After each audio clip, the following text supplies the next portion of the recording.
Olá, que a graça e a paz de Jesus inunde a sua vida. Você já recebeu no seu coração a marca de Jesus? Não sabe o que é isso? Bom, ao longo desse episódio nós vamos falar sobre esse assunto, de como é essa marca de Jesus na vida. E nós vamos continuar estudando o livro do Apocalipse. Mas saiba, você tem essa marca? Se de fato você tem uma promessa de Deus para você. Por isso, acompanhe até o final. Você está no Apocalipse em Gotas e o episódio de hoje é o simbolismo de Apocalipse. Só que agora a gente já está na parte 2, né? Vamos lá?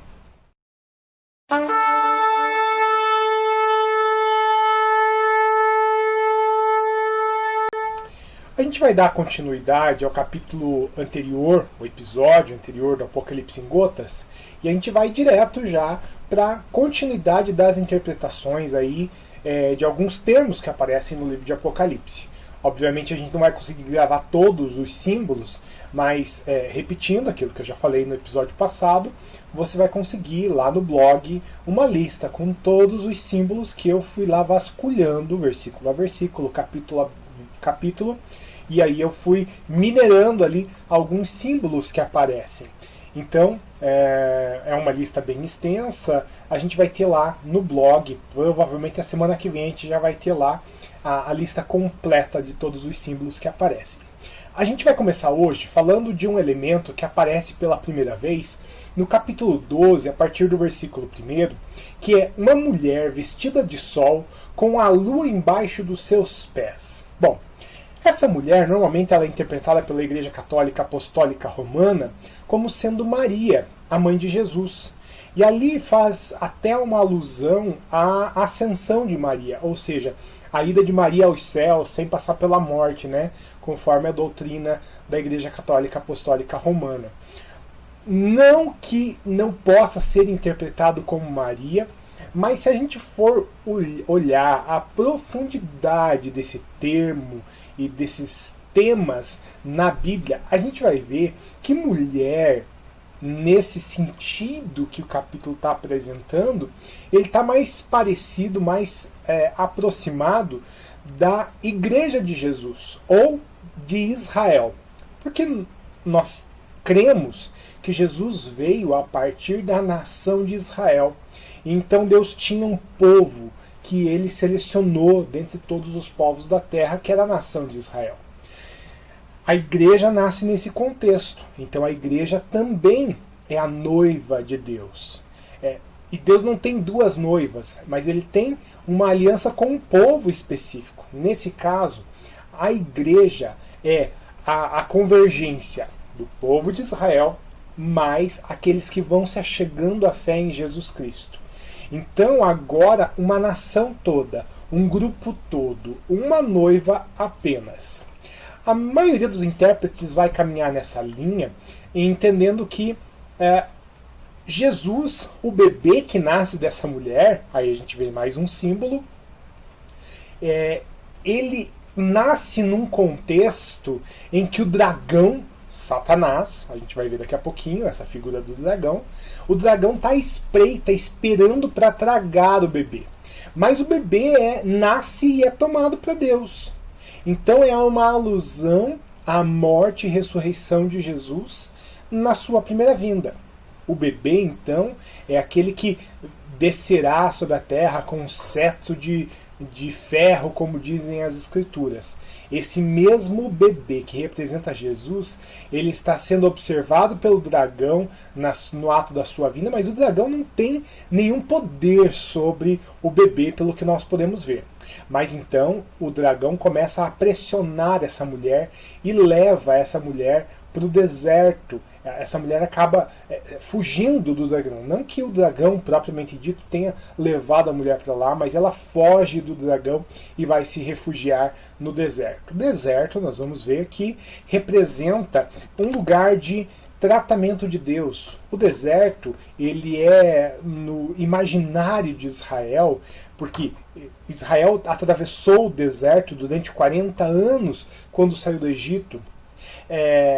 Então, essa figura do deserto ele está muito associado ao lugar de provação, lugar de falta de comida, de água, mas o lugar que Deus está presente. Em Êxodo capítulo 3, versículo 5, Êxodo capítulo 40, versículos 34 até o 38, e Mateus capítulo 4, de 1 a 11, vai mostrar isso de o Senhor está acompanhando o seu povo. Em Mateus 4, 11, nós vemos Jesus passando pelo deserto. E ao final da sua aprovação, ao final do seu período de resignação no deserto, os anjos vêm servi-lo, ou seja, o Pai está com ele o tempo todo. Mas nem sempre o povo de Deus é fiel ao Senhor no deserto. E aí nós vemos ali um simbolismo também, porque a mulher é levada ao deserto, mas lá avançando no capítulo 17, a gente vai ver que João vai ver outra mulher no deserto. O anjo convida João, vem cá que eu vou te mostrar algo.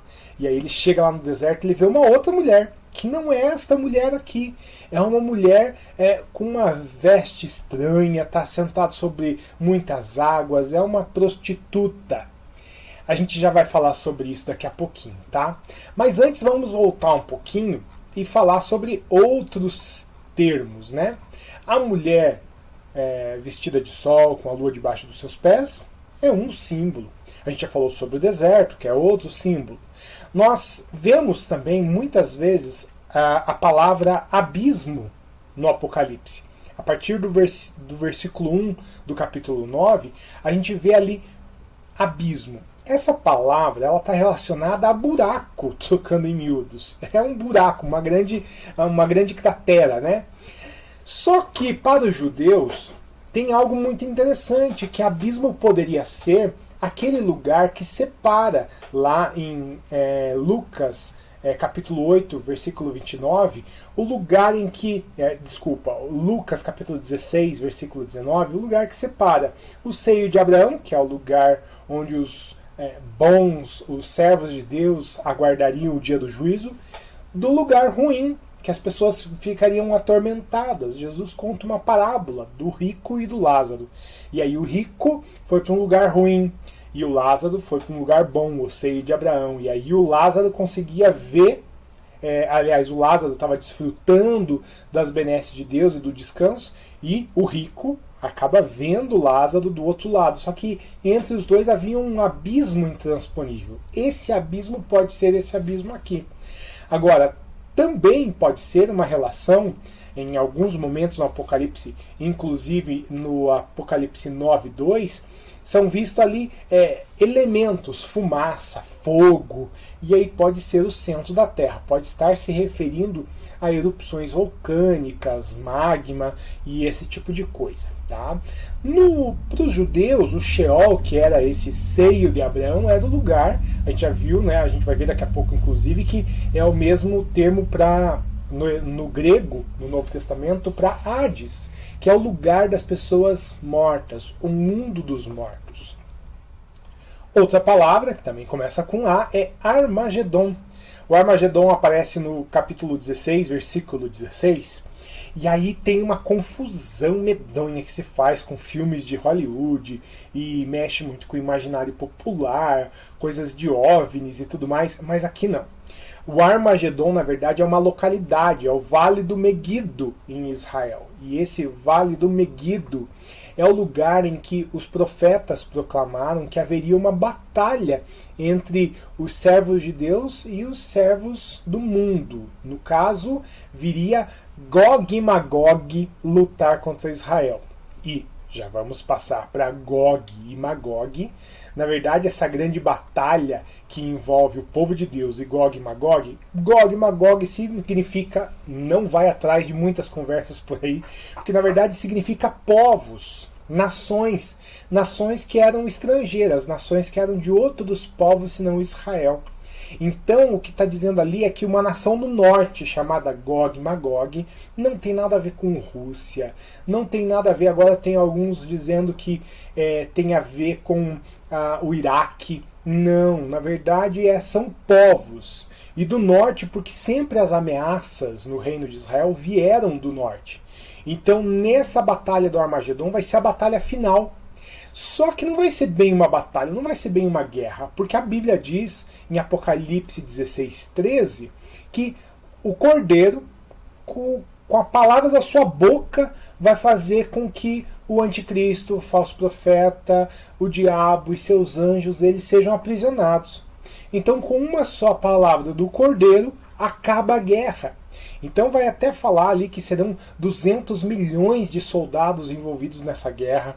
200 milhões estão se preparando, mas não vai ter guerra nenhuma, na verdade, porque o Cordeiro é que vai comandar o exército de Deus. Então, o inimigo, o anticristo, eles vão se armar contra o povo de Deus na batalha do Armagedon, no vale do Armagedon em Israel, provavelmente.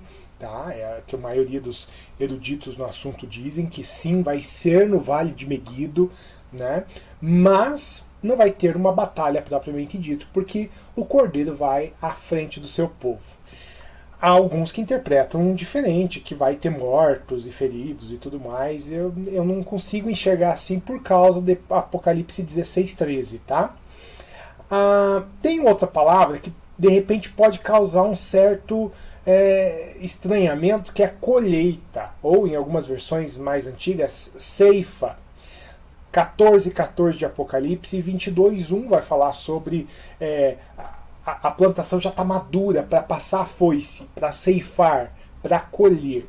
Isso normalmente está relacionado ao arrebatamento, a levar a igreja para os céus, porque já está tudo terminado, já está consumado o trabalho da igreja de Deus aqui. Então, nesse caso, os anjos se preparam com foices para colher o povo de Deus. Não necessariamente está ligado à morte, mas está ligado ao arrebatamento, conforme muitas pessoas pensam. Esse elemento aparece em Mateus, capítulo 13, quando Jesus fala das sementes que são lançadas da beira do caminho. Em Mateus capítulo 25 vai falar sobre a colheita, a grande colheita. Tá? Então, esse termo colheita está ligado a colher os servos do Senhor, levá-los para a presença de Deus. Coroa é outro elemento muito recorrente no Apocalipse. A partir de 4:4 de Apocalipse, a gente vê ali coroa representando o reino, representando o governo, representando liderança. Os 24 anciões, por exemplo, eles têm uma coroa, mas eles depositam as coroas aos pés do Cordeiro. Significa que eles renunciam todo o governo, toda a liderança, eles renunciam toda a sua majestade em prol do Cordeiro. A igreja de Jesus, ela não atrai para si elementos que glorifiquem a ela mesma. Tudo na igreja é louvor para o Senhor. O anticristo, ele toma para si as coroas, ou seja, não as coroas dos 24, né? Mas em alguns textos ali dá para ver que ele tem coroas sobre a cabeça. Capítulo 12, 13, por exemplo, de Apocalipse. Essas coroas representam que ele tem um certo governo, mas esse governo é um governo fajuto, é um governo que não é soberano sobre todas as coisas, porque só o Cordeiro de Deus é quem é soberano sobre todas as coisas. O anticristo, então, ele toma para si essas coroas, dizendo que ele é líder, que ele é poderoso, que ele está à frente. Mas, na verdade, ele faz negócios para conseguir esse poder, como a gente vai ver num episódio específico sobre o anticristo, e também, mais para frente, a gente vai falar um pouco mais sobre o anticristo. Besta. Bom, já chegou então. Besta. A besta, no conceito bíblico, é um ser monstruoso. A gente não vê besta apenas no livro do Apocalipse, tá? Você vai ver em vários outros livros da Bíblia. Talvez a versão que você utiliza você não vai encontrar esse termo muitas vezes aí, depende da versão. Mas, por exemplo, se você for ver na Bíblia Revista e Corrigida, você vai ver esse termo muitas vezes. Normalmente está relacionado a besta-fera. O que quer dizer isso? É um animal monstruoso e indefinido. Pode ser, por exemplo, Leviatã, é outra expressão. Essa expressão que aparece no livro de Jó, por exemplo, também no livro de Gênesis, ela é traduzida comumente em outras traduções como besta-fera. É um animal que não tem no nosso dia a dia. A gente não consegue enxergá-lo por aí. De repente, animais das profundezas, como algumas baleias estranhas que vira e mexe aparecem nas praias aí, ou de repente um réptil, um dinossauro, não se sabe. Bom, a besta, assim como o dragão, que a gente vai ver daqui a pouco também, que é o próximo elemento aqui, ele está relacionado a esse ser monstruoso, um ser indefinido. Por exemplo, Daniel vai falar sobre esse mesmo elemento, falando que ele tem um aspecto de leopardo, mas ele parece um urso, ele parece também um leão, quer dizer, é indefinido, ele parece, mas não é um animal que nós conhecemos. Então é uma besta fera. Aí já desmistifica muita coisa, né? A besta, na verdade, provavelmente é um ser humano. No caso do Apocalipse, normalmente as visões dos profetas, elas não são bem definidas. Ele não consegue ver muito certo aquilo que ele está enxergando. E veja, ver e enxergar são coisas distintas nesse caso aqui. A gente não compreende, a gente enxerga um vulto, mas a gente não compreende, a gente não consegue visualizar perfeitamente. Então, esse é o caso no livro de Daniel, no livro dos profetas. Ezequiel, por exemplo, ele tem várias visões que ele não consegue interpretar, que ele não consegue definir o que ele viu. E João não é diferente. No Apocalipse tem muita coisa selada, coisa que a gente não consegue entender. Por outro lado, juntando os livros de Apocalipse e Daniel, que é o caso aqui, Daniel capítulo 7, capítulo 8, tem que ser interpretado o Apocalipse juntinho aqui com Daniel capítulo 7 e 8, porque ele se auto-explica, a Bíblia auto-se explica, como eu já tenho falado desde o primeiro episódio. No livro de Apocalipse, a besta deve ser interpretada com o auxílio do capítulo 7 de Daniel. Assim como todo o contexto do próprio livro de Daniel, a gente vai encontrar muita coisa no Apocalipse e vice-versa. A gente tem que ler os dois meio que juntos ali, tá? Para a gente conseguir interpretar. Se você for ver Zacarias também, você vai ver muita coisa. O livro do profeta Joel, você vai conseguir encaixar. E aí, lendo esses textos do Antigo Testamento, dos profetas, e lendo o Apocalipse, você vai encaixando muita coisa. Por isso, não adianta ficar me ouvindo. Você precisa puxar a sua Bíblia e dar uma boa lida. Leia os profetas, leia o livro de Apocalipse. Aliás, se você nunca leu a Bíblia toda, eu recomendo. Faça um programa de leitura bíblica. No final das Bíblias, normalmente tem ali, por exemplo, eu tenho uma Bíblia aqui, e aqui no final tem umas tabelas. Sempre tem tabelas que você consegue fazer acompanhamento de leitura bíblica, tá? Então é muito importante que você procure na internet, tem muitas tabelinhas dessa de leitura bíblica, porque não adianta só me ouvir, você precisa ler e entender, e o Espírito Santo vai te mostrando. Alguns interpretam a besta como sendo um governante, alguém que vai surgir. Outros interpretam que é um sistema de governo. Outros ainda interpretam que é um sistema religioso.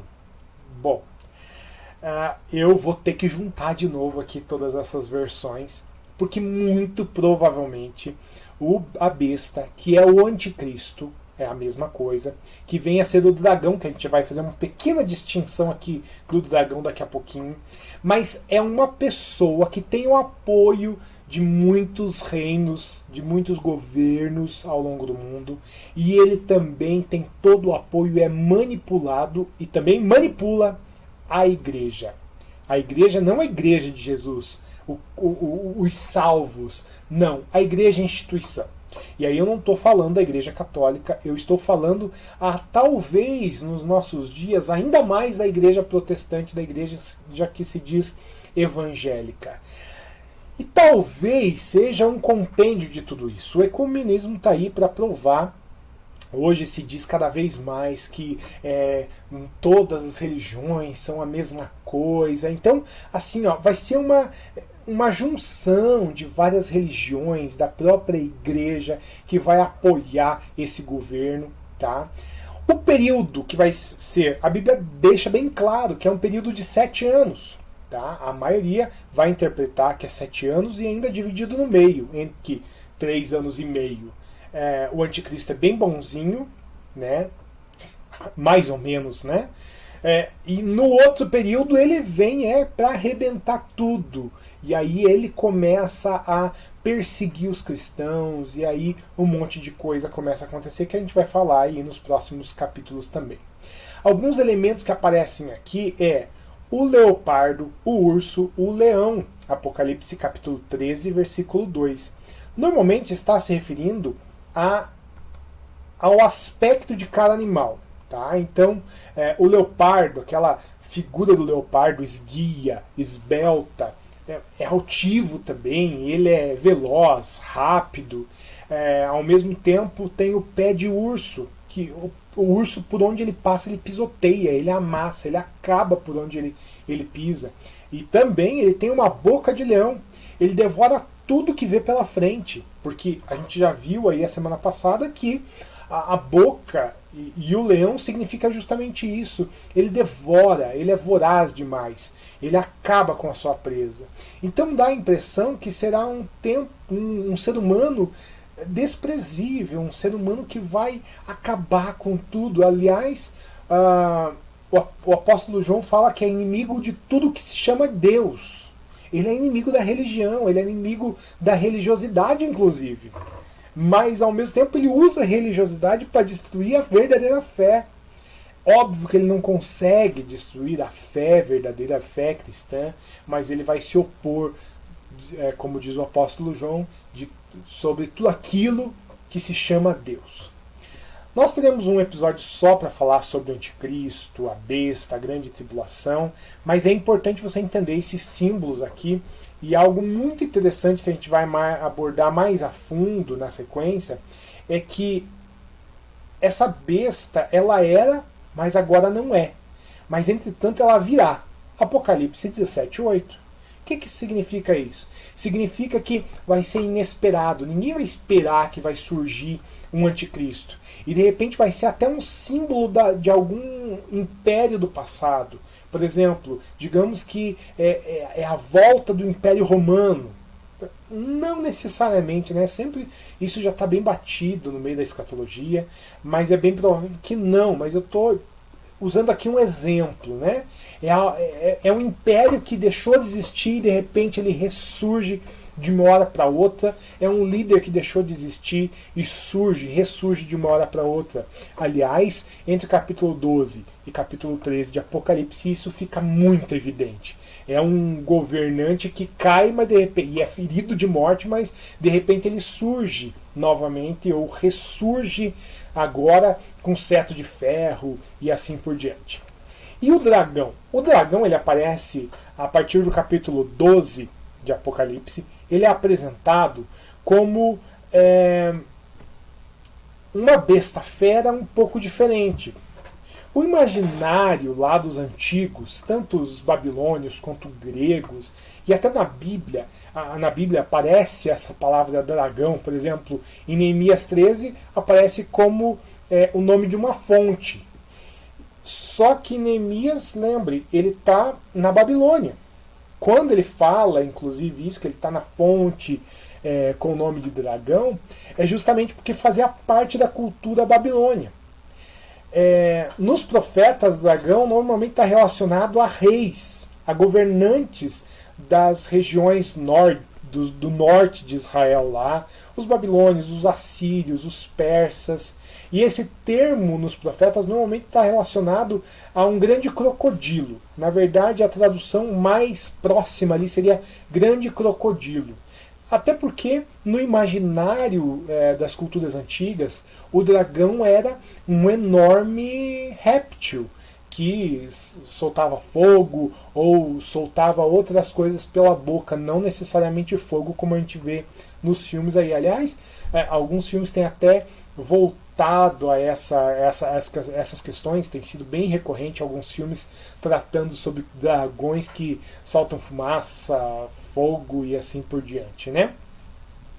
Normalmente, quando a gente vê isso nos antigos profetas, está relacionado nesses termos, tá? Agora, quando a gente vai para o Apocalipse propriamente dita, ele está relacionando a presença do anticristo, a besta, é um animal que não consegue se distinguir, mas aqui o João ele dá algumas dicas de que não é apenas o anticristo, mas é o Satanás usando o anticristo, ou quem sabe, o Satanás tomando o corpo do anticristo como numa possessão demoníaca mesmo, e aí ele vai começar a decidir em que momento se dará isso. A maioria dos escatólogos dizem que é no meio dos 7 anos de reinado, ele vai dar uma reviravolta, e aí ele assume uma posição através do anticristo, o Satanás, então ele começa a governar o planeta do seu jeito, da sua forma, e aí deixa muito claro quem ele é e ao que veio. Tá? No versículo 9 de Apocalipse 12, João ele explica quem é o dragão. Ele vai dizer que é o Satanás, o diabo, a antiga serpente. Esse dragão de Apocalipse, ele aparece lá em Gênesis capítulo 3, a antiga serpente. Ele é vermelho, lembrando que vermelho ele representa sangue, representa matança. Então ele vem para matar mesmo, ele vem para manifestar mortandade e ele vai perseguir. Além disso, ele tem 7 cabeças. Cabeça a gente já viu que significa domínio. Ele também tem 10 chifres, que significa governo. Então ele tem o respaldo de 7 domínios com 10 governantes, 10 coroas. E então ele não é só o Satanás, o anticristo, um apenas. Na verdade, quando alguns dizem que é um sistema, de fato vem por trás dele um sistema.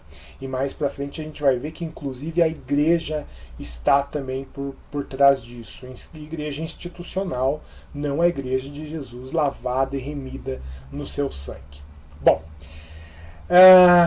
me assustou essa semana quando eu vi que Israel desponta entre as 10 nações mais poderosas do mundo num ranking que tem aí da ONU. É bem interessante que Israel cada vez mostra que está mais próximo de despontar aí como nação poderosa de fato. Então, quando a gente olha para esses textos da Bíblia, a gente vê que o tempo está chegando em que Deus vai começar a derramar a sua ira, mas ao mesmo tempo nós vemos esperança que Jesus voltará. O falso profeta, o anticristo, eles surgem aí, a gente vai falar mais sobre isso mais para frente aí, mas eles surgem como a grande confirmação de que a palavra de Deus é a verdade. Nós vemos, durante esse período em que o anticristo vai surgir, em que a grande tribulação vai começar, que aparecerão 2 testemunhas. As 2 testemunhas são um ponto muito discutido aqui na escatologia. A partir do capítulo 11, versículo 3 e 4, a gente vai ver ali esse elemento, as 2 testemunhas. Alguns vão dizer que é João Batista e Elias que vão ressuscitar e vão começar a proclamar a palavra de Deus para que as pessoas se arrependam dos seus pecados e assim por diante. Outros dizem que é um movimento missionário, que na verdade as 2 testemunhas só representam o grande movimento missionário. Alguns vão dizer, inclusive, que esse movimento já passou.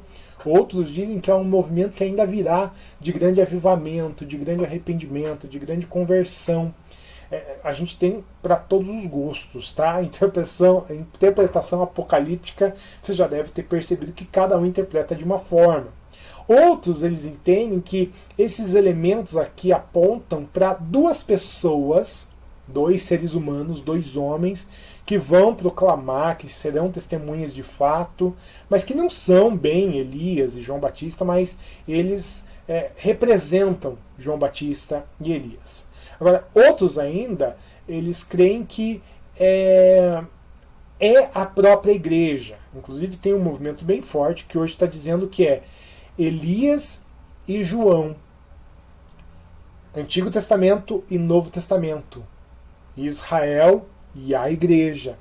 Olha, aqui abre ainda mais o campo de interpretação, porque vai dizer das duas casas de Israel. A casa da antiga aliança, que é o povo de Israel, e a nova aliança, que é o povo de Deus. Bom, eles se apoiam no texto de Apocalipse 11:4, que vai falar que é duas oliveiras, mas também vai falar que é dois candelabros. Oliveira representava o povo de Israel. Era a grande árvore que representava o povo de Israel. Candelabro a gente vê que é fonte de luz. Então, quando a gente olha para os primeiros capítulos de Apocalipse em especial, a gente vê ali a representação da própria igreja. Então, esses dois candelabros, essas duas árvores oliveira, representam sim o povo de Deus. Na minha impressão, é justamente isso, que é a representatividade do povo de Deus, como a gente viu lá no glossário, inclusive. Se você não viu, você tem que voltar lá, porque é muito importante. Aqui a gente vê outros elementos, junto nesse texto a gente vê 1260 dias, 42 meses, 3 dias e meio, 3 dias e meio novamente, e tempos e meio tempo. Ora, isso tudo quer dizer a mesma coisa. Na linguagem apocalíptica, um dia pode ser 1000 anos, um dia pode ser um período, assim como 1000 anos pode ser um período, como pode ser um dia. O livro de Salmos fala que para Deus um dia é como 1000 anos e 1000 anos é como um dia, ou como a noite que já passou. Quando você vê Pedro, ele vai reforçar esse entendimento também. Agora, então, nós precisamos interpretar 1260 dias, 42 semanas, 3 dias e meio, ou tempos e meio tempo, olhando para o livro de Daniel.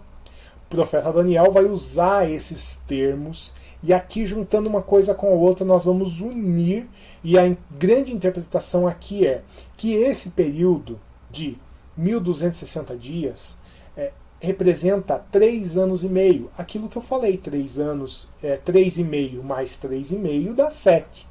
7 é o tempo o período da tribulação, que vai remeter, inclusive, alguns a 70 semanas de Daniel. Bom, eu estou juntando tudo aqui só para a gente interpretar os símbolos. Depois a gente vai falar um pouquinho mais sobre isso lá para frente, no episódio próprio, que a gente vai falar sobre a tribulação e sobre o anticristo. Nesse primeiro momento dos 3 anos e meio, as duas testemunhas elas vão falar e proclamar a palavra de Deus, a mensagem do povo de Deus.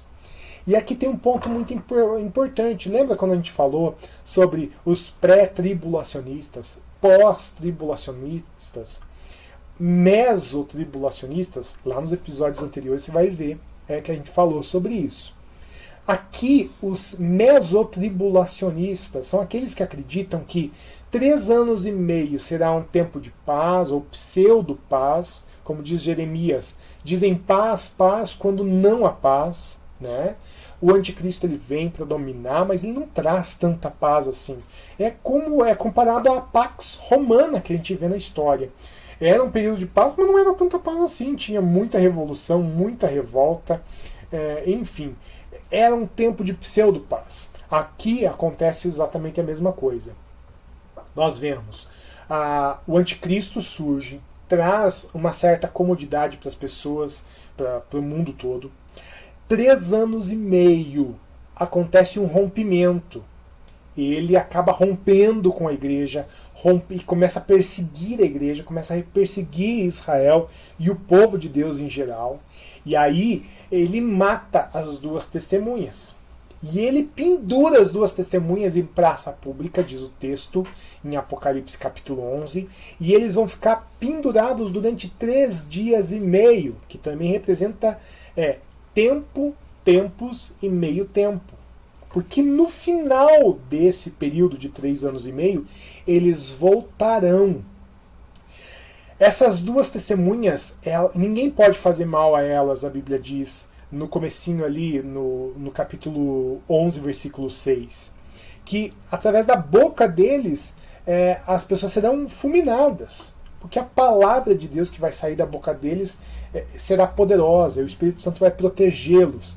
Então essas testemunhas, elas serão protegidas pelo poder de Deus, e a palavra de Deus vai fazer com que eles sejam vitoriosos o tempo todo, mas num determinado momento, quando der 3 anos e meio, então as 2 testemunhas, elas serão mortas. E a Bíblia fala que vai ser tanta festa, porque eles incomodaram tanto o mundo inteiro, que eles vão dar presentes como se fosse substituir o dia do Natal.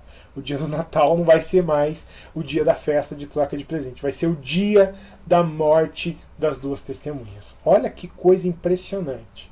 E aí a gente vai ver então que vai se passar 3 anos e meio e elas retornam. E elas retornam, tá? Depois de tempos e meio tempo. Tempo, 1 ano. Tempos, 2 anos. E meio tempo, 3 anos. 3 anos e meio. Ok? Então, tempo, 2 tempos e meio tempo. 3 anos e meio. E aí aponta que a igreja, a mulher, ela estará no deserto, protegida pelo Senhor, fugindo de Satanás. E na prática, o texto ele pode estar tratando da proclamação do evangelho pelos judeus, os 144 mil, também pela igreja, que vai estar ainda aqui. Segundo alguns interpretam que em 3 anos e meio, bem no meio da grande tribulação, a igreja é arrebatada. Outros dizem não, a igreja não vai ser arrebatada, a igreja vai passar por todo o processo, todo mundo vai ficar aqui. Há muita discussão sobre isso, mas veja, não tem tanta importância. É aquilo que eu sempre digo, nós precisamos estar preparados para Jesus voltar hoje. Jesus voltar daqui a 1 segundo, eu nem termino de gravar. Como também a gente tem que estar preparado para a grande tribulação e testemunhar do amor de Deus até o fim. Os primeiros cristãos, eles testemunharam de Jesus até a morte. Você está preparado para testemunhar de Jesus até a morte? Essa é uma pergunta muito complicada e muito complexa.